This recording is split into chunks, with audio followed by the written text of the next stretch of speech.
ప్రభుత్వం ప్రతిష్టాత్మకంగా చేపట్టిన మెగా పీటీఎం 2.0 కార్యక్రమాన్ని విజయవంతం చేయాలని తూర్పుగోదావరి జిల్లా బిక్కవోలు మండలం పందలపాక ఉన్నత పాఠశాల విద్యార్థులు వినూత్నంగా యోగాసనాలతో స్వాగతం పలుకుతూ చేసిన కూర్పు అందరినీ ఆకర్షించింది.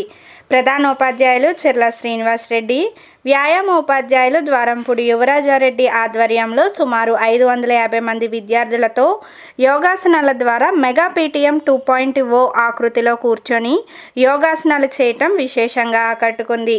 ఉపాధ్యాయ బృందం కూడా ఈ కూర్పులో పాల్గొని యోగా భంగిమలో కృత్యాల ద్వారా విద్యార్థుల తల్లిదండ్రులకు ఆహ్వానం పలకటం మరో విశేషం. యోగాసనాలతో మెగా పీటీఎం అనే స్లోగన్తో మరి విద్యార్థులందరి చేత ఈరోజు వేయించడం జరిగింది.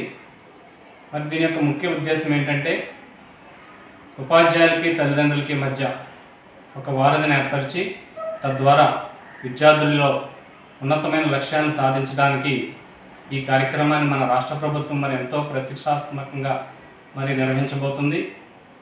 మరి దీన్ని మనందరం కూడా ఎంతో విజయవంతంగా సక్సెస్ఫుల్ చేసి మరి విద్యార్థుల యొక్క ఏదైతే విద్యా లక్ష్యాలు ఉన్నాయో వాటిని ఫుల్ఫిల్ చేయడానికి ఇది ఎంతగానో ఉపయోగపడుతుంది. కాబట్టి ఈ కార్యక్రమంలో మనందరం కూడా పాల్గొని దీన్ని విజయవంతం చేయాలని తెలియజేసుకుంటున్నాను.